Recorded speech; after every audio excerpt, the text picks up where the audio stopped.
Sahla, bem-vindos, sou Valmatar, e no vídeo de hoje teremos a participação do querido senhor Jorge, que é pesquisador, historiador lá na cidade de São Vicente, no litoral de São Paulo. Bem-vindo, Jorge. Obrigado, para mim é uma honra, é um prazer estar aqui. Você sabe que eu sou suspeito, porque eu sou um fã seu, né, do seu trabalho, da sua mãe, do seu irmão, do Jorge. Tá? Então, é um prazer enorme estar aqui, Sim, passando um pouquinho da minha experiência para vocês. sim, muito obrigada, muito obrigada. Nós também acompanhamos o seu trabalho, o seu projeto, né, chamado Enigma da Ilha. Por favor, vocês precisam conhecer esse projeto, é muito bacana, muito interessante. E agora ele vai explicar um pouco desse projeto para todos nós. O Enigma da Ilha, ele começou em 2003, falando sobre Thomas Cavendish, para você ver que uma coisa vai levando a outra. E eu fui pesquisando o Thomas Cavendish e fui chegando a algumas conclusões sobre, principalmente, sobre outros povos que já teriam vindo para cá, né, para a nossa região. E foi assim muito legal, porque foi uma surpresa que o Thomas Cavendish ficou para segundo plano, porque foi se tornando uma coisa tão grande, principalmente a participação dos povos fenícios, os fenícios, templários, que também tiveram por aqui, seguindo essa mesma rota, né? Então, foi muito legal. E passou de ser um projeto de uma pessoa para ser um projeto de uma civilização, né? Que hoje é nosso foco maior é justamente estar provando, né, essa vinda dos fenícios e também da sua colonização, né, digamos assim, no território brasileiro, né? E para isso a gente tem assim alguns. Antes de mais nada, né, eu esqueci até de falar para o seu público, um bom dia, uma boa tarde, uma boa noite, que são vários horários. Então, tá, é um prazer estar falando aqui para vocês. Então, antes de mais nada, eu gostaria que as pessoas que estiverem assistindo o vídeo, elas deixassem um pouco do ceticismo, né? E abrissem um pouco mais a mente para as coisas que a gente vai falar. Porque antigamente era muito teoria, né? E hoje em dia a gente já tem algumas provas, né? Então deixou de ficar na fantasia para se tornar uma coisa palpável, uma coisa real. Então, as pessoas têm que ter esse sentimento, né? Eles têm que prestar um pouquinho mais atenção.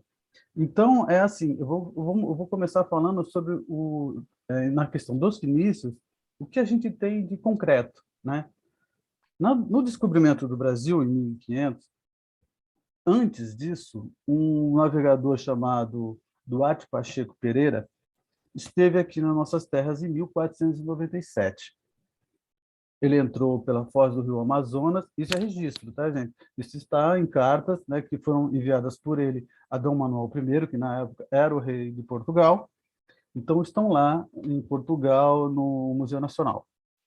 E nessas cartas, né, ele fala que quando ele adentrou pelo rio Amazonas, ele encontrou vários centros populacionais.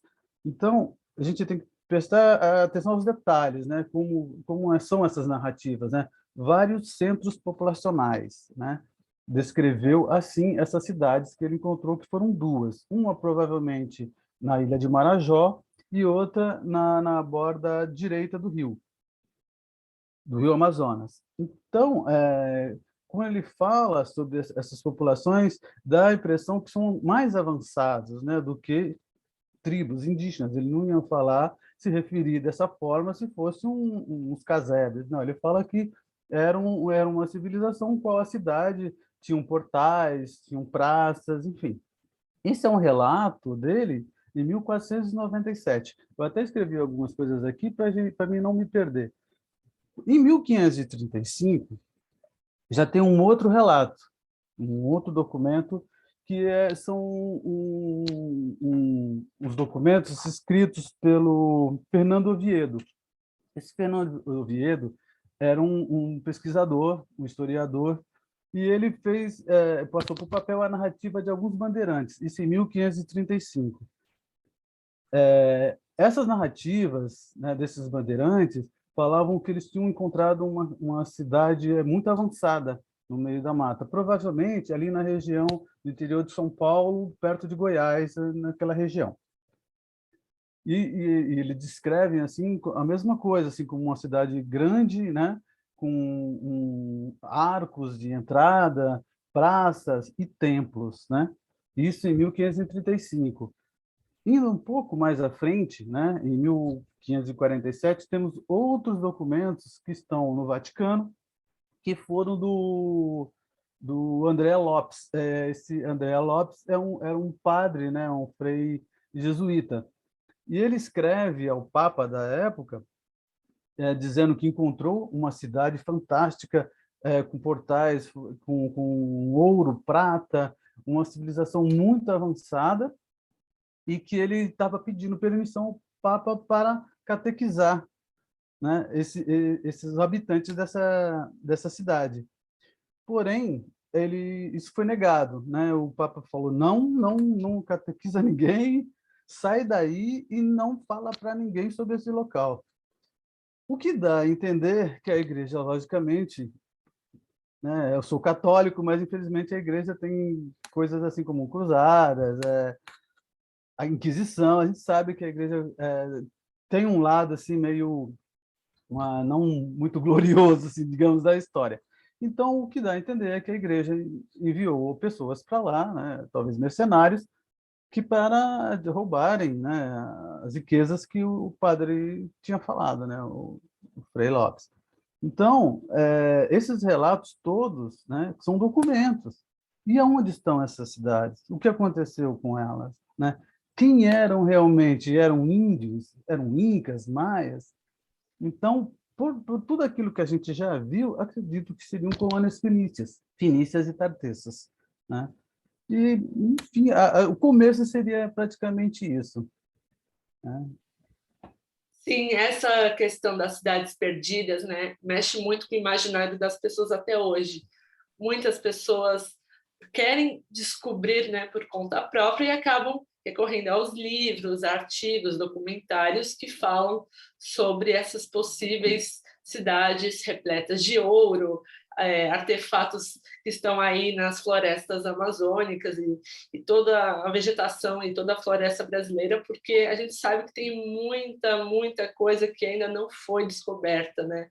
Sim. E eu vou mostrar para vocês aqui um PowerPoint que eu fiz com uma foto que o senhor Jorge nos ofereceu para mostrarmos agora aqui, que é todo o mapa do Brasil e os caminhos, os possíveis caminhos das cidades perdidas mesmo, e também fala do manuscrito 512, do caminho de Piabiru, que todos eles, no final das contas, se encaixam. Um minutinho que eu vou colocar aqui um momento. Bom, agora estamos aqui no PowerPoint.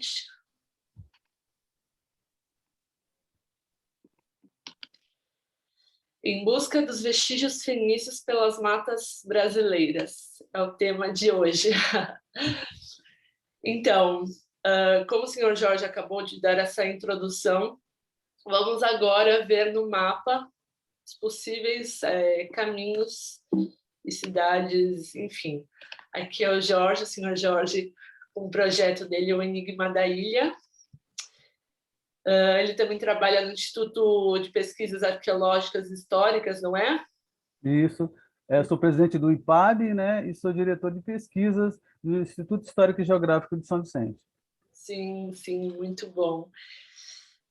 Depois se inscrevam no canal dele, sigam todo o trabalho dele, porque vale muito a pena.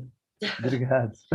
Tem um vídeo que ele fez, que é a história que não sabemos do Brasil, não é assim?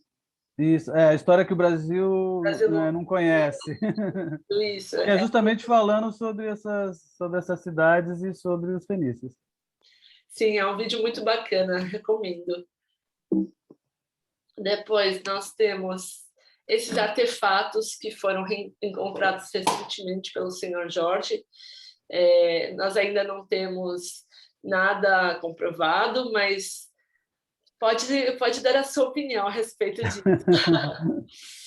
Então, aqui a gente tem alguns pedaços, fragmentos, né, que foram encontrados num sítio arqueológico em Rondônia.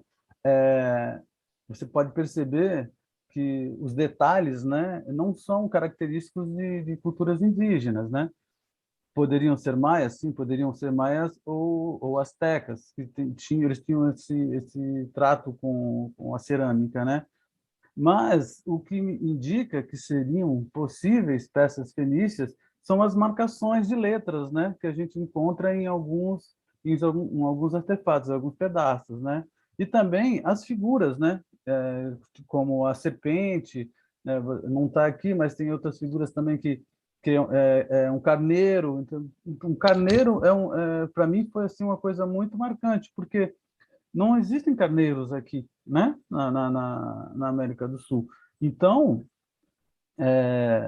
ficou muito claro para mim que não é de uma cultura aqui das Américas, né? Seriam de outro lugar. E como as letras são muito parecidas, são praticamente iguais às letras fenícias, eu acabei chegando à conclusão que são artefatos possíveis, né? Artefatos que ainda não existe uma confirmação. Existe uma confirmação visual, porém ainda vai ser feito um teste de carbono 14 para a gente poder saber a data dessas peças. Se ficarem em torno de 3.000 anos, aí provavelmente já chega a 99,9% de serem fenícios.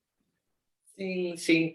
Percebem que há uns detalhes mesmo do alfabeto, né? Na lateral nós temos a letra Gimel, que corresponde à letra G, Dalet, que é D. Então, é algo muito interessante, né? Eles terem encontrado esse artefato e ter essas características semelhantes, né, ao alfabeto fenício. E também essa cabeça que parece uma serpente, né? Um Tiveram outros dragão, né? Sempre... dragão, assim, tiveram outros artefatos, mas eu não coloquei todos aqui. Bom, é isso. Dando continuidade, vamos falar quem foram os fenícios, né? Nós estamos falando de uma civilização da antiguidade, uma civilização que se desenvolveu ali nas margens do mar Mediterrâneo, numa região muito próspera, muito fértil, né? O crescente fértil, a região do Levante, e que correspondia à antiga Canaã. Como eu falei nos meus vídeos anteriores, a antiga Canaã que deu origem ao povo, né, aos povos cananeus. Só que os fenícios, eles eram cananeus, geneticamente falando, mas quem apelidou eles de fenícios foram os gregos, porque os fenícios, né, esse povo comerciante e navegador, eles se destacavam, se diferenciavam pelo seu ofício. Eles eram comerciantes, artesãos, e eles acabaram descobrindo que quando retiravam uma secreção, né, da glândula de uma espécie de caramujo, o múrex, se obtinha uma tinta púrpura, né, que ficou muito conhecida no passado, e por causa dessa matéria-prima eles acabaram exportando vestimentas, né, tecidos como vocês veem na foto, eles tingiam tecidos com essa tinta púrpura, que era raríssima, era muito poderosa, só a realeza mesmo que tinha acesso a ela, e eles acabaram comercializando, além dessa tinta dos tecidos, outros produtos pelo mar Mediterrâneo, e também acreditamos que eles conseguiram atravessar o Atlântico. Então, vocês conseguem enxergar aqui que na foto nós temos comerciantes com esses trajes típicos da época, que eram túnicas, esse chapéu pontudo que era característico deles. Depois, na segunda foto, eles tingindo mesmo os tecidos com a tinta púrpura, né, que eles tinham várias tonalidades, dependendo da forma como era produzido, a exposição ao sol, né, ia diluindo também na água.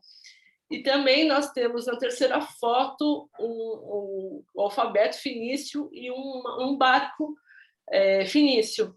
Tudo isso representa o legado cultural deles, né? O comércio na primeira foto, o artesanato mesmo, o tingimento, né, dos tecidos também entrava como comércio.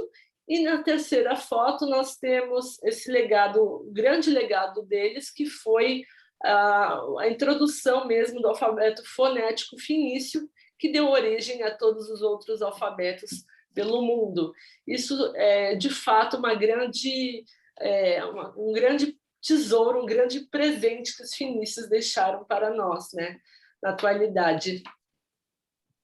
Exatamente. Eu vou até falar um pouquinho mais, porque assim, dado aos gregos, né, assim, toda a evolução, tanto política, artística, filosófica, né, os inventores da matemática, né, Pitágoras, você tem Platão, só que os fenícios já estavam aqui antes, né, e muita coisa foi herdada desse povo maravilhoso, entendeu? Que é tão discriminado, digamos assim, pela cultura europeia, né? Porque, na verdade, se você prestar atenção, a história foi escrita por quem? Franceses e ingleses, né? Inclusive, a maior biblioteca do mundo, né? O maior livro didático sobre história é a Enciclopédia Britânica, né? Famosíssima, porque eles escreveram a história mais da maneira deles, né? Pois, se você for analisar, você, em matéria de civilizações, você tem a romana, né? A grega, mas a fenícia também foi grande, porque Cartago os cartagineses foram ali, ó, Com batiam de certeza, frente com os romanos, com entendeu? certeza. Eu falo, né, para todo mundo que quem não conhece a história dos fenícios está aprendendo a história da forma errada, porque, como eu estudo na arqueologia, nós lemos muito a questão dos gregos, dos romanos, Exatamente. mas eles são muito assim mínimos, não falam nada dos fenícios. E também nós temos que destacar que a formação de Roma ela só ocorre mesmo, o Império Romano começa em 753 a.C., mais ou menos isso, né? E os fenícios não, eles já estavam Já muito estavam aqui. antes, então, imaginem, o que é ocultado da história da humanidade, nós temos obrigação de estudar e de aprender e de ver outras fontes de informação, porque tem muitas coisas que são realmente escondidas, ocultadas da sociedade, das pessoas. E os fenícios tiveram extremamente importância nessa questão do desenvolvimento da civilização, tanto na parte de ciências, de literatura, agronomia, agricultura, gastronomia, comércio, navegação, tudo, eles tiveram, sim, uma influência e também deixaram referências para outros povos, né? Os gregos pegaram a questão do alfabeto, acrescentaram as vogais e transformaram todo um contexto cultural, né? E deixaram a marca deles. E o mundo conhece o alfabeto pelos gregos, não conhece pelos fenícios. A mesma coisa com o direito. O direito romano ele tem como base a democracia e as leis fenícias, né? A escola de direito de Beirute ela tem como base os princípios e os valores fenícios da época. Então, todas essas questões tiveram sim uma influência direta com a civilização fenícia, e isso que é o grande tema, o grande objetivo do projeto Fenisland, que é resgatar essa cultura, o legado deles que foi perdido ao longo dos séculos. Isso. Isso é muito importante. Eu tive a oportunidade, uma vez, de ver uma maquete do Porto de Cartago. Ele é simplesmente fantástico. Foi uma maquete Fantástico. linda, é fantástico. Para você ter uma ideia, o Porto de Santos, aqui, quando se iniciou, em 1540, mais ou menos, com Brás Cubas fundou a cidade de Santos, eram trapiches de madeira, sabe? E quando você olha o Porto de Cartago, é a coisa mais fantástica, um arco enorme na entrada do porto, não haviam trapiches, eram túneis que o navio entrava nesses túneis. É um projeto maravilhoso, uma arquitetura fantástica. Então, eu acho que tudo isso tem que ser exposto, né? Mostrar, ó, né? Falam tanto das pirâmides, né? Falam-se tanto Foi. das construções gregas, mas por que não dão essa ênfase também aos fenícios, principalmente pela cidade de Cartago? É um projeto maravilhoso, né? Com A gente certeza, poderia estudar. com certeza. O projeto, né, do Fenisland, ele está mais focado hoje nos fenícios, porque é a fase inicial, mas nós chegaremos até a questão dos cartagineses com certeza. O Cartago foi um grande império, foi uma grande civilização também, né, de origem fenícia, mas Cartago merece uma atenção especial, porque foram questões assim de momentos decisivos da história da humanidade. Imagina, como eu fiz no último vídeo, eu fiz uma questão seguinte. Imagina se Cartago não tivesse perdido a batalha contra Roma. As 3 guerras púnicas seria algo totalmente diferente, o mundo seria outra coisa, não haveria latim, não haveria nada.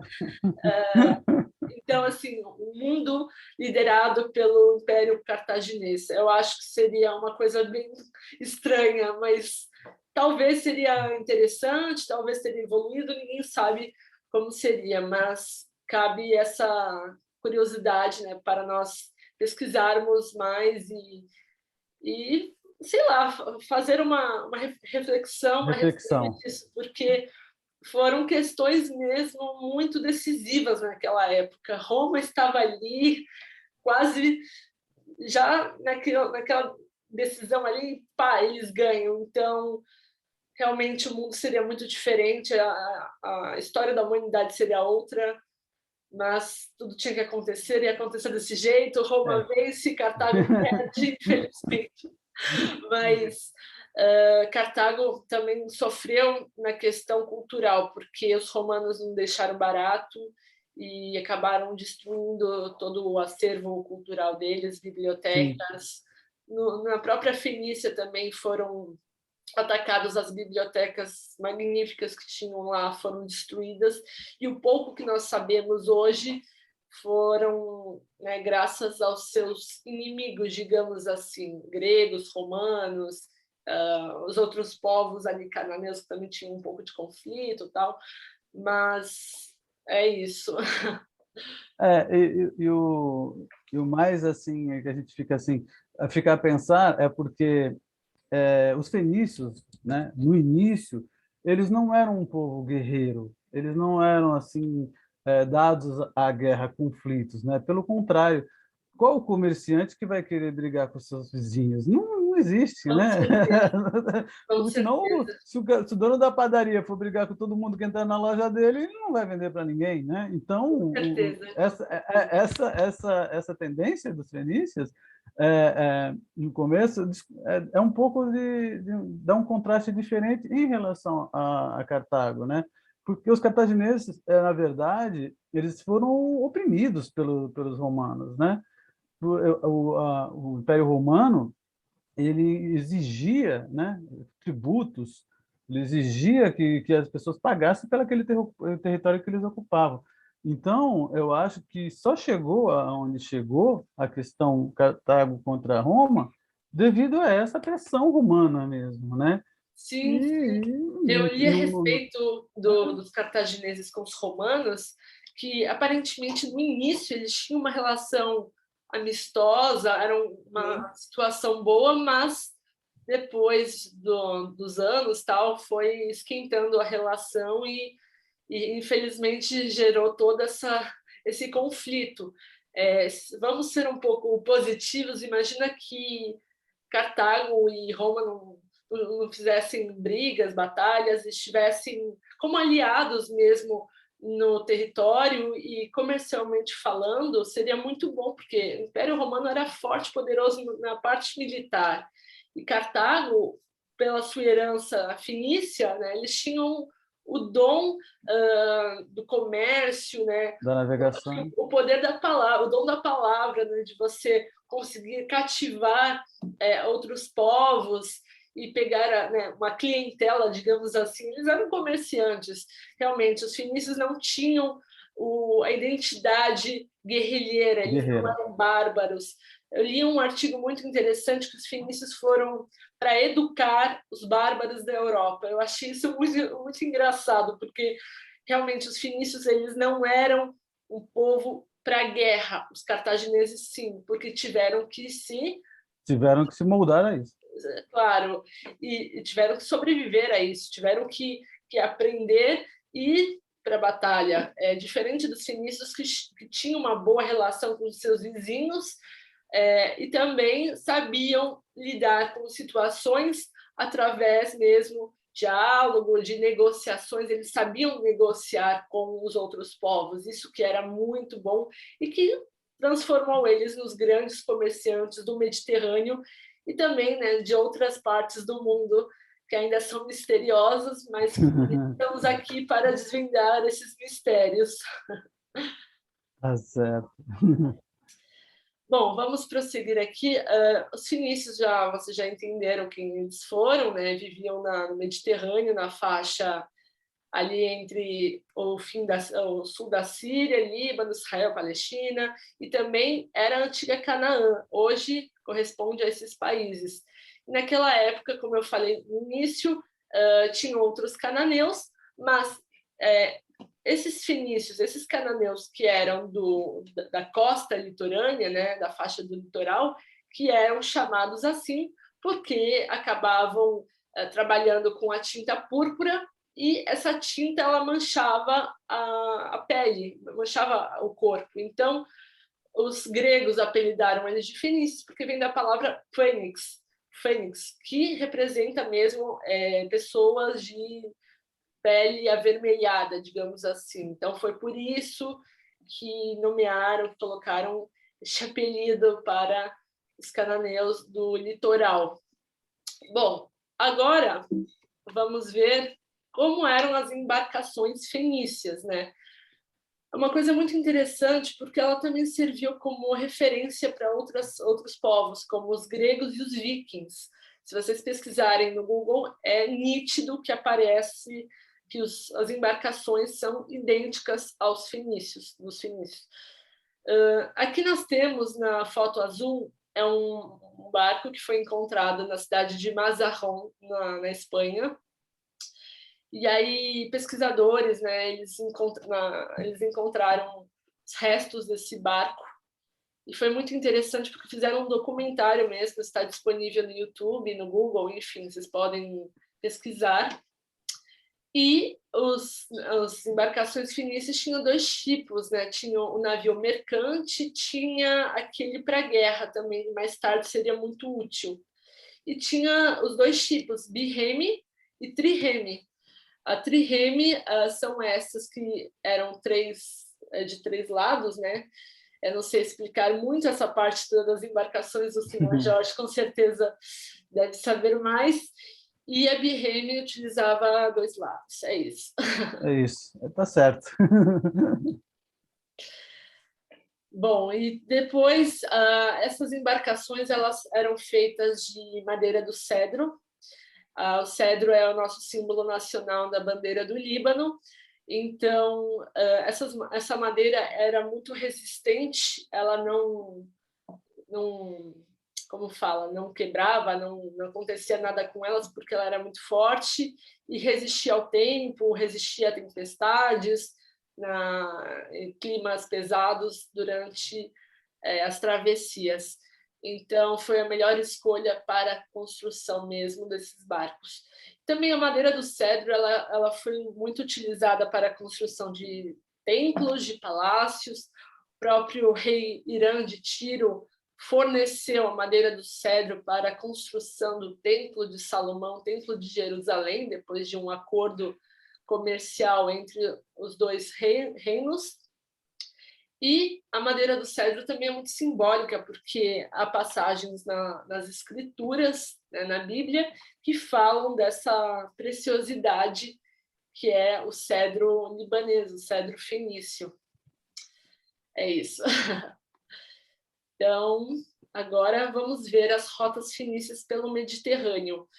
Bom, como já sabem, né, a Fenícia tinha suas 3 cidades-estados mais importantes, que era Biblos, Sidom e Tiro, que ficavam na costa, mas ali que era a base, digamos assim. Eles se espalharam por todo o Mediterrâneo, até chegar depois aqui no Estreito de Gibraltar, que era a passagem para o Atlântico. Mas também havia um outro caminho, um outro percurso que descia pelo porto Ezion-Geber, que ficava perto da atual Jordânia. Ali também servia como um porto de saída, eles passavam com os barcos e iam em direção ao Pacífico, né? Pacífico, até dar a volta na costa da África e passar pelo Atlântico. Mas vocês verão a seguir. Então é isso, eles atravessaram toda essa costa mediterrânea, passando no norte da África, passaram também pela Grécia, pela Itália, Sardenha, Sicília, também o sul da França, até chegar na Ibéria. E a Ibéria nós temos Espanha e Portugal, que também possuem colônias fenícias. Bom, este mapa eu encontrei recentemente, eu achei muito interessante porque realmente mostra como provavelmente os fenícios teriam chego ao Brasil, às Américas, né? Então, como eu falei, tinha 2 caminhos. O primeiro caminho pelo Mediterrâneo, que era um caminho, digamos, mais conhecido por eles, que é mais simples, digamos assim, do que atravessar toda a costa africana.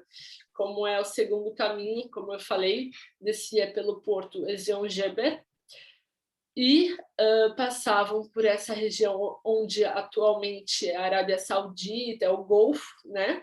Golfo Pérsico. Golfo Pérsico. E depois descia por aqui, atravessava essa parte da costa africana, passava por Madagascar, descia até a África do Sul, subia, e eles foram levados pela corrente marítima até o Nordeste brasileiro. Essa teoria é uma teoria muito aceita hoje por diversos historiadores, também historiadores do passado, como, por exemplo, o austríaco Ludwig Schwanhagen, que a maioria de vocês já devem conhecer, também outros historiadores que defendiam essa questão dos fenícios em território brasileiro. É o caminho mais provável que eles tenham feito até chegar mesmo no solo brasileiro. Bom, este é o mapa que o senhor Jorge está nos oferecendo agora, para nós entendermos como que foram encontrados os artefatos, as prováveis localizações das cidades perdidas, e agora ele vai explicar um pouquinho sobre tudo isso. Com você, Jorge. Tá certo. Essa aula que você dá prende a gente. É muito boa de te ouvir, a sua inteligência e o seu modo de estar expondo esse amor que você tem pela história fenícia. Então, aqui é mais ou menos o que eu falei no começo. Lá em cima, no mapa, no norte, ali, onde você tem norte e nordeste, que você tem ali a entrada, né, do rio Amazonas, são as cidades encontradas por Duarte Pacheco, né? Uma na ilha de Marajó e uma outra mais adentro, né, já praticamente no centro da Amazônia, né? Vamos levar em consideração, acho que a maioria que está ouvindo vai entender, sobre a lenda das 7 cidades perdidas, né? Eu até conversei com a Valentina sobre isso, ela também tem conhecimento dessa lenda. Então, levando em consideração essa lenda das 7 cidades perdidas, eu fiz esse mapa com os registros dos documentos, né, das cidades já encontradas, né, que seriam essas duas do Duarte Pacheco. Aí você tem próximo ali a Rondônia, né, a cidade encontrada pelo André Lopes, pelo Frei André Lopes, né, que já ficaria mais próximo da Bolívia e do Peru. né? E você tem nesse mesmo parâmetro, né, o caminho do Piaberu, né? Que ele saía de Cusco, né, no Peru. Você vê aqui, dá para você acompanhar a risca, e iria até Santa Catarina, né, no litoral de Santa Catarina, aqui embaixo, e no litoral sul de São Paulo, né? Esses seriam os terminais assim do caminho Piabiru, certo? Então, nesse contexto, aí você tem as já conhecidas, né? O manuscrito 512, que foi ali perto de Tocantins, né? Seria no leste da Bahia, e você tem também as cidades encontradas faladas sobre os bandeirantes paulistas, né, que estão aqui embaixo, né, do Fernando Oviedo, do livro do histórico do Fernando Oviedo, de 1535, que ele já no praticamente fronteira do Mato Grosso com São Paulo. Então, essas 5 cidades, né, nós temos referências literárias. Então, ficam faltando 2. A princípio, eu tinha três lugares possíveis, né, onde seriam essas cidades, que seriam no final do caminho Piabiru, seria Santa Catarina e São Paulo, e tinha uma terceira opção que seria no Nordeste, né, na Paraíba, devido a vários artefatos que foram encontrados lá e devido à famosa Pedra do Ingá e a Pedra da Paraíba. Mas eu descartei um pouco, porque a Pedra do Ingá, na minha concepção, ela não é fenícia, não são inscrições fenícias. Temos que ainda pesquisar muito para saber o que significam aqueles sinais. E a própria Pedra da Paraíba, dita, né, ela é um texto, e esse texto é um texto de um náufrago, né, falando, se referindo ao seu desastre e como ele estava naquela época, né? Então, não é um relato de uma pessoa que vivia numa cidade, né? É um relato de um náufrago. Então, eu acabei descartando um pouco a possibilidade de ter uma cidade fenícia lá. Eu acredito que as rotas seriam interligadas com o caminho Piaberu. Então, possivelmente, essas cidades seriam ou em Santa Catarina ou no litoral sul de São Paulo, né? Assim, a gente pode ver no mapa, né? Porque ficam no mesmo contexto, né? No mesmo caminho, na mesma linha do caminho Piaberu. Sim, sim, muito interessante. Para quem não conhece, esse manuscrito 512 é um documento que foi encontrado e hoje ele está guardado na Biblioteca Nacional do Rio de Janeiro, não é? Isso. Isso. Isso. É um documento provavelmente escrito por bandeirantes, certo? Isso. Que revelaria algumas características de algumas cidades repletas de ouro, espalhadas por aí, ninguém sabe onde é. Nós temos algumas ideias, algumas coisas que descobrimos com os livros, tal como, por exemplo, Cidade Perdida Z, Eldorado, né? Ninguém Isso. sabe de fato o que realmente era naquela época, mas dá para a gente imaginar um pouco e tentar descobrir, né, com esses estudos, o que realmente era e onde está localizada. Como eu falei no início da live, essas teorias mexem muito com o imaginário das pessoas. Nossa, uma cidade toda de ouro, repleta de riquezas. Todo mundo quer conhecer algo assim, claro, mas fica muito. É um mistério que até hoje, em 2021, nós tentamos descobrir, né, cada um com as suas pesquisas, mas no final a gente acaba encaixando todas essas ideias, porque elas se encaixam, não tem como dizer que não.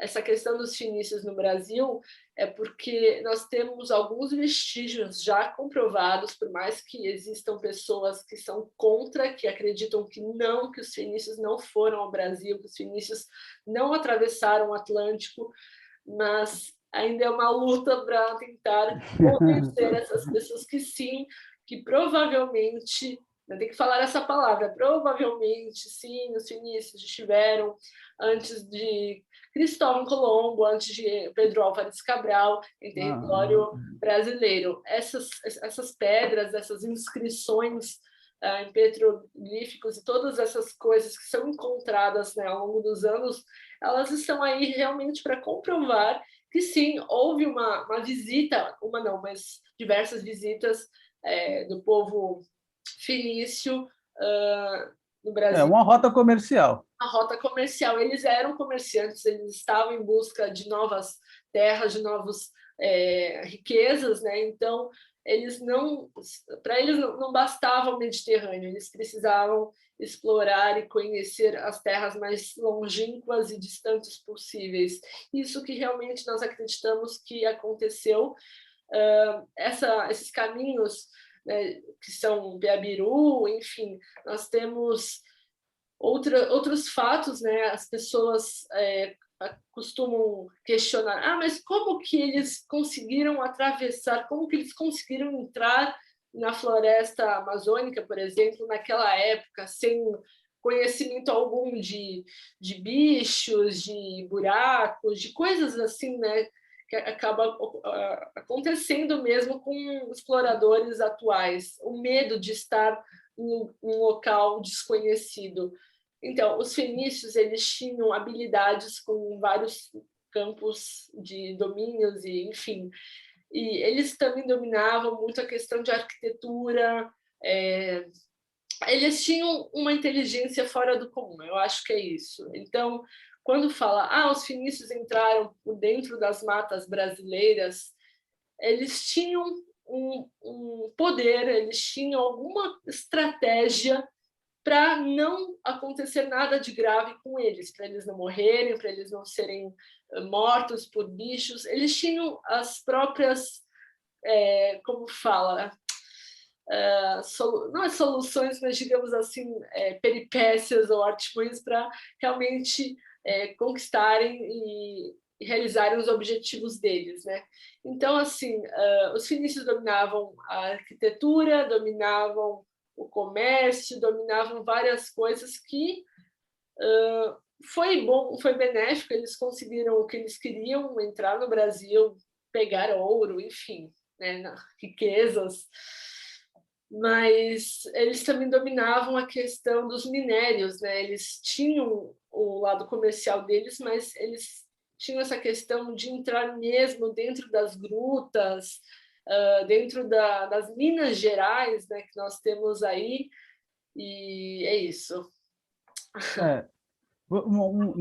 Nesse contexto que você está falando, a gente tem que analisar o seguinte: as cidades descobertas por Duarte Pacheco, né, lá em cima, a do Frei, né, e a do Oviedo, quando foram encontradas, haviam populações vivendo lá, né? E então, o que a gente pode ter sobre isso?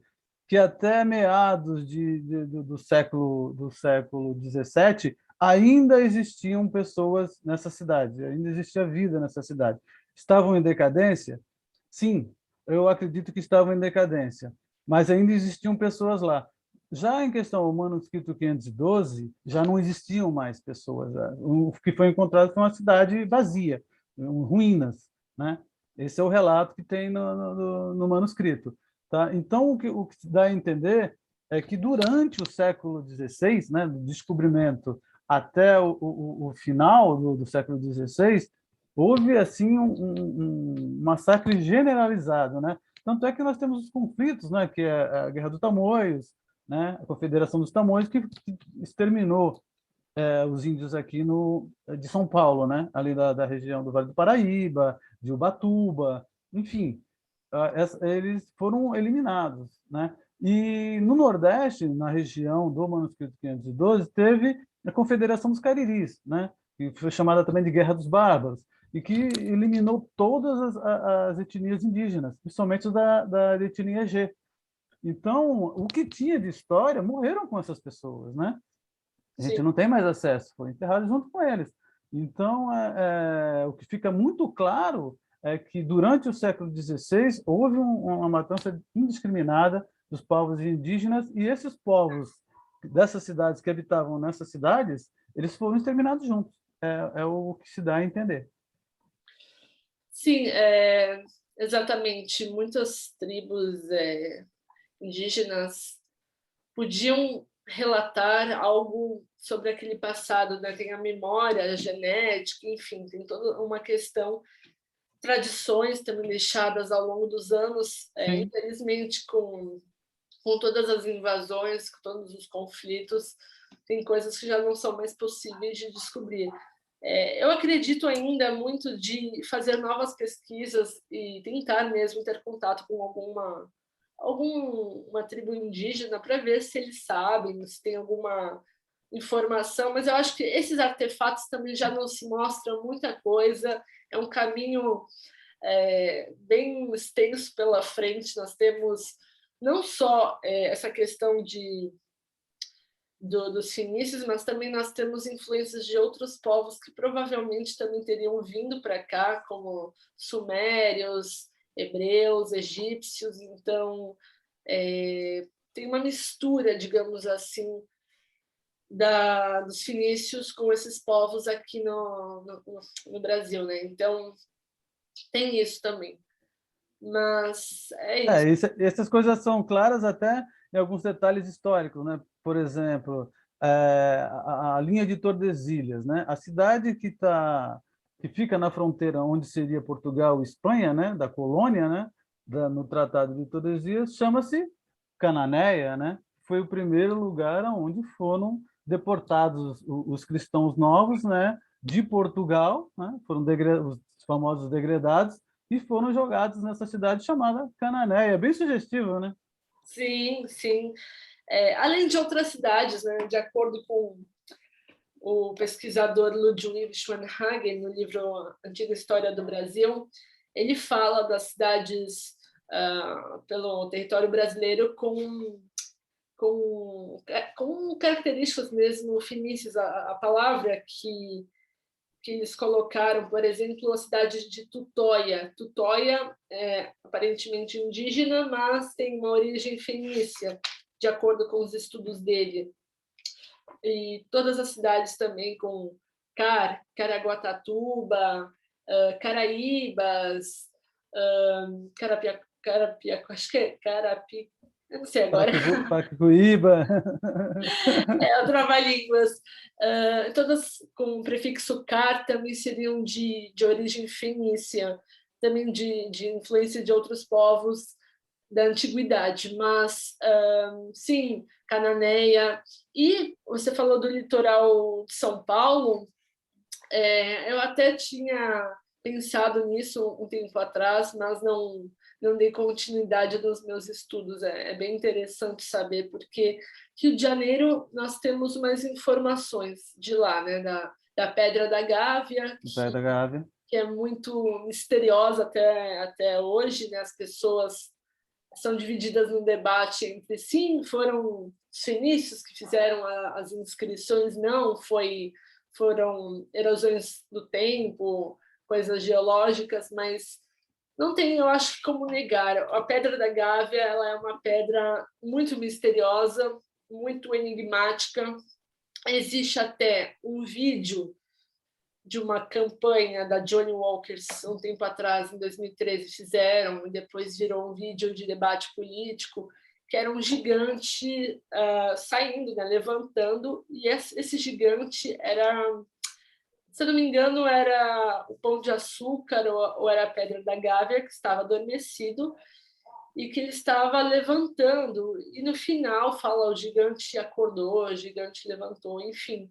São coisas muito interessantes para a gente refletir mesmo a respeito da questão da Pedra da Gávea, porque já fizeram vários estudos, várias pesquisas ali. O próprio Dom Pedro II se interessava muito por história, arqueologia. Ele foi um dos primeiros que acabou, né, pesquisando na época, mas não teve tanta repercussão no estudo dele, mas de outros historiadores que estiveram ali, como o historiador Bernardo Ramos, que é super famoso também.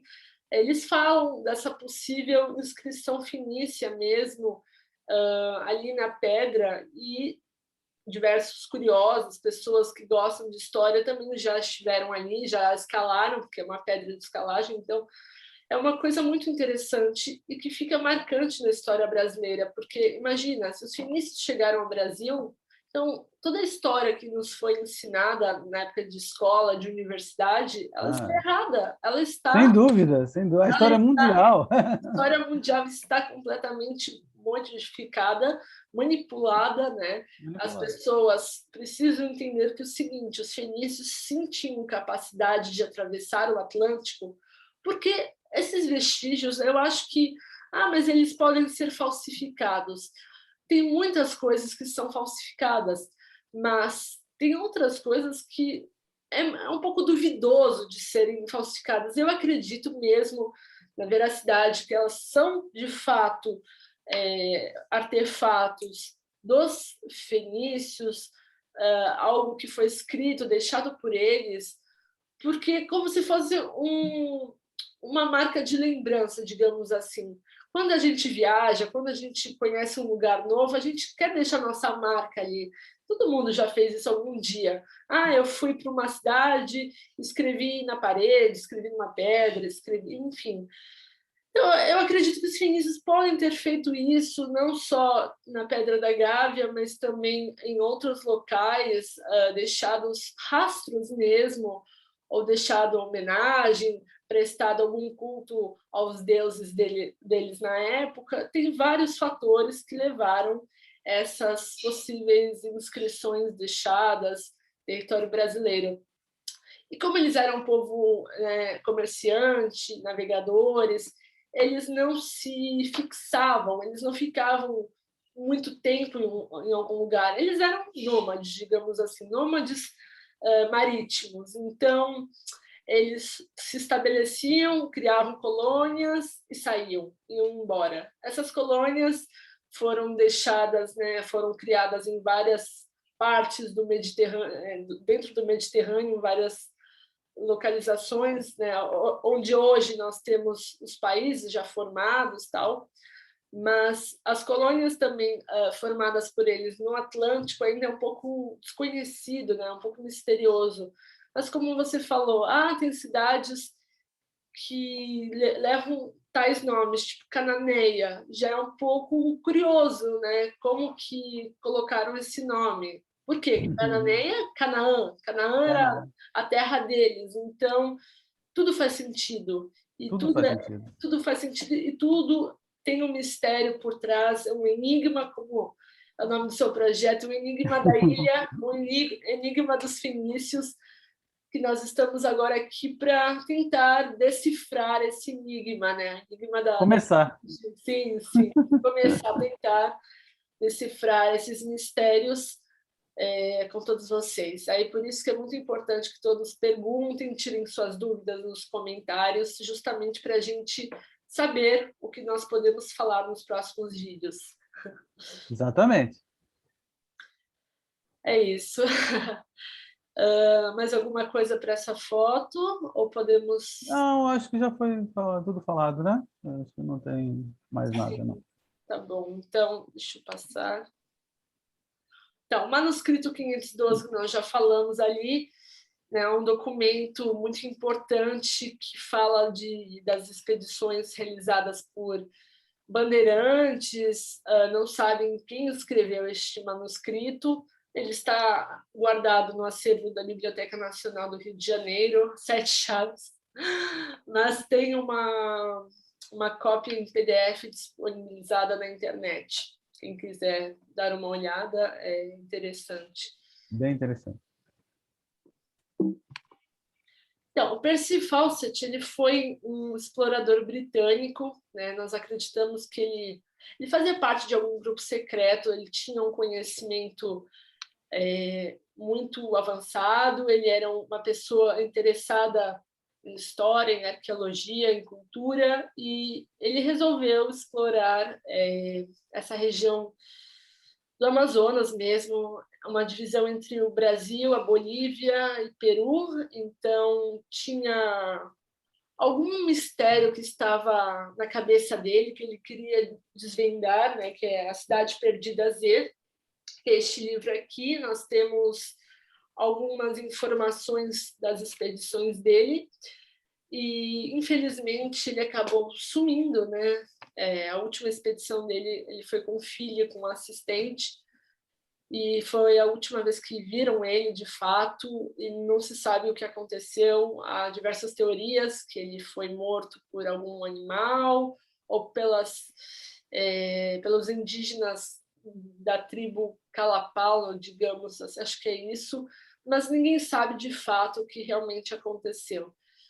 Ou se realmente aconteceu como, digamos assim, sumiram com ele, né? Porque ele era uma pessoa que estava prestes a descobrir o Eldorado, a cidade perdida, repleta de ouro, com palácio, portais de ouro. Então, como é o caso de diversos historiadores e arqueólogos e exploradores, sempre há algum mistério por trás da vida deles, né? O trabalho era muito bom, mas acaba tendo um mistério do que aconteceram com todos aqueles que tentaram desvendar os mistérios, né? Cidades perdidas, tesouros perdidos, sempre tem alguma coisa por trás. Bom, o livro dele é muito interessante, tem um filme também, A Cidade Perdida Z, recomendo que assistem, porque eu acho que expande um pouco o nosso imaginário, dá para a gente entender outros detalhes de outros pesquisadores que acabam falando a mesma linguagem do Percy Fawcett, né? A questão da cidade perdida mesmo, que ficaria mesmo nessa localização entre Brasil, Peru e Bolívia.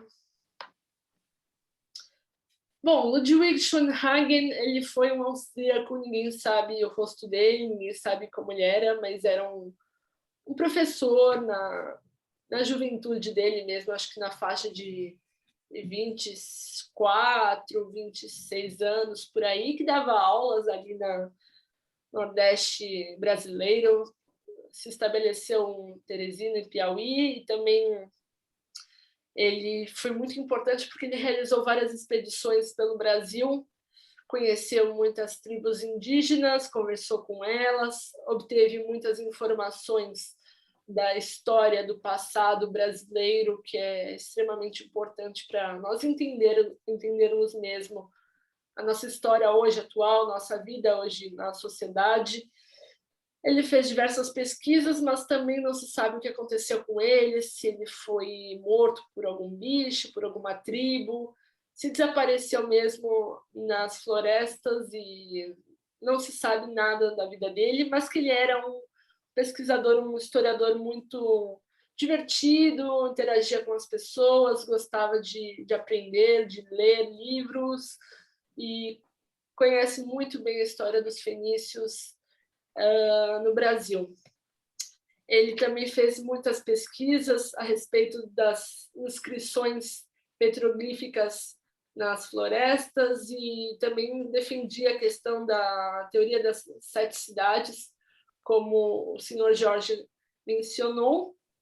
E no livro dele ele conta, né, algumas coisas a respeito das 7 cidades, a respeito das viagens, né, as frotas fenícias no Brasil, que foi o acordo comercial com o rei Irã de Tiro, com o rei Salomão. Ele fala sobre isso. E também outras passagens a respeito do povo tupi, né? Quais são as origens do povo tupi. Então, é muito, muito interessante, vale a pena a leitura do livro, Antiga História do Brasil. E também aqui fala sobre o Parque Nacional de 7 Cidades, localizado em Teresina. Também é interessante se vocês pesquisarem a respeito disso. Boa dica. Aí aqui a teoria das 7 cidades, né? Nós temos o Parque Nacional das 7 Cidades, como eu falei agora, que são pedras, também tem um caminho ali a ser explorado. Eu nunca fui para lá, mas quero muito conhecer. Quem sabe mostrar para vocês com vídeos em expedição. Também tem a teoria da Rai Brasil, que seria uma ilha mística, uma ilha fantasma, ninguém sabe de fato a localização, dizem que é entre a Irlanda e o Oceano Atlântico, de origem celta, né, essa teoria, mas que está relacionada com a questão das 7 cidades. E você sabia dessa teoria, senhor Jorge? Eu acho meio, meio fantasiosa em alguns aspectos. então, mas eu nunca me aprofundei muito, não. Sim, sim. Isso será assunto para o próximo vídeo. Prosseguindo, nós temos a Vera e o Yuri Sanada. Eles são um casal de navegadores, historiadores brasileiros. Como eu mencionei em um dos vídeos, né, eles fizeram parte de uma expedição chamada Fenícios antes de Colombo, e foi muito interessante porque eles refizeram, né, a rota do Mediterrâneo, do Atlântico, passaram por vários países. Havia uma tripulação bem variada de pessoas de vários países, foi uma coisa bem interessante. Tem a rede social deles no Instagram e também tem os vídeos, né, da expedição no YouTube. Então, eu recomendo que vocês assistem e pesquisem mais sobre o trabalho deles, porque é bem bacana. É bem interessante. Bem interessante. Este livro, Brase, também do Yuri, ele fala um pouco da Odisseia da frota fenícia do rei Salomão, a lendária terra de Brase, 3.000 anos atrás. Brase seria o Brasil. E ele fala também no final do livro um pouco da expedição que eles fizeram, essa Fenícios antes de Colombo. Muito bacana. Também queria falar que o Yuri, ele também tem um canal no YouTube, no Instagram, que também ele divulga o trabalho dele. Se vocês quiserem dar uma olhada, é só pesquisar Yuri Sanada na internet. Bom, e para, eu acho que finalizar esse PowerPoint, eu queria mostrar para vocês essas duas fotos que têm muitos mistérios e também muitas críticas, dúvidas a respeito da veracidade delas, né? A primeira foto, o senhor Jorge que me enviou. Qual pedra que seria essa? Essa daí a gente batizou de Esfinge das Três Cabeças, né? Sim. Fica no litoral norte de São Paulo. Encontramos em 2015, na nossa primeira expedição que fizemos lá. E ela são três cabeças que, na nossa opinião, representam, né, o rei Badesir de Tiro, né, que também é mencionado na Pedra da Gávea, né, e os filhos gêmeos, né, que, conforme a Bíblia, Badesir abdicou do trono para montar uma nova colônia, né, em Ofir, né? Hoje em dia, praticamente é quase unânime que Ofir seria as terras brasileiras, né? Seriam aqui a América. Então, bate muito com... Porque, assim, tudo que eu procuro pesquisar, às vezes eu vou na Bíblia para confirmar, porque a Bíblia é um registro histórico, né? Então, com certeza. Talvez seja para mim, na minha concepção, é o livro esclarecedor. Então, fui confirmando as datas, confirmando essa possibilidade da vinda para o FIR, tal, que o FIR fosse aqui a América. Aí, quando encontrei isso aí, eu não tive mais dúvidas, porque na minha concepção seria a representação do Badesir, que é o rosto maior, e dois rostos seguidos, que seriam dos filhos gêmeos, né, que ficam ao lado. A primeira e esse terceiro rosto, ele já está meio desgastado, porque essa pedra, ela é uma espécie de granito e ela está se desfazendo com o tempo. Afinal de contas, isso aí deve ter no mínimo 3.000 anos. Então, com certeza. Já está bem, mas você vê totalmente as características, né, de um rei, de uma imagem de um rei fenício, né? Seria a barba, né, grande, o nariz, né, comum dos povos semitas. Sim, o nariz é bem nítido, parece que tem a abertura do nariz aqui, se vocês conseguem enxergar. Essa, né? E a do lado, né, que seria maior. Opa, saiu aqui, opa, aqui. Certo, Aí. sim. O nariz ele é bem nítido, a marcação do olho é bem do interessante olho, isso, gente. Seriam as três cabeças. As duas menores seriam dos filhos de Badesir, e essa maior, né, que está coberta também por causa de plantação, de plantas, né, Aí embaixo havia uma espécie de uma escadaria, só que ela despencou, os restos delas estão embaixo, que é um abismo. Para você ter uma ideia, essa onde eu estou aqui, que a minha mão aparece, a gente está aproximadamente 1.100 metros de altitude referente ao mar. Então, é bem alto, né? Então, e essas esfinges estão mais altas ainda, né? Nossa. Então, elas devem estar mais ou menos aí em 1.300 metros de altura. Quer dizer, é fantástico, né? Foi uma descoberta muito, muito legal. A escadaria, como eu te disse, ela foi quebrada, mas ainda tem um pedaço dela, né? Do lado de lá. Aí muita gente me pergunta, pô, mas uma coisa tão grande, por que ninguém nunca viu? Por que não viram? Porque, para quem vem do mar, ela está de lado, então não tem como ver porque a mata cobre, né? O único ponto que você tem acesso é onde eu estou, porque do outro lado é o mar, né? Na frente a mata, em cima nenhum satélite pega porque ela está totalmente coberta pela mata, enfim, fica só desse ponto onde eu estou aí que a gente consegue ver as três faces. E onde que fica mesmo? Litoral norte de São Paulo. Nossa, muito, muito interessante, porque ao lado nós temos a Pedra da Gávea, que fica localizada na cidade do Rio de Janeiro, capital, e é muito interessante porque tem a mesma história, digamos assim, né? O rei Badesir, que foi um rei de Tiro, nós temos algumas teorias a respeito da genealogia dele, a respeito da família dele, né? Só que tem uma inscrição na lateral da pedra da Gávea que fala o seguinte: Tiro, Fenícia, Badesir, primogênito de Jetbaal.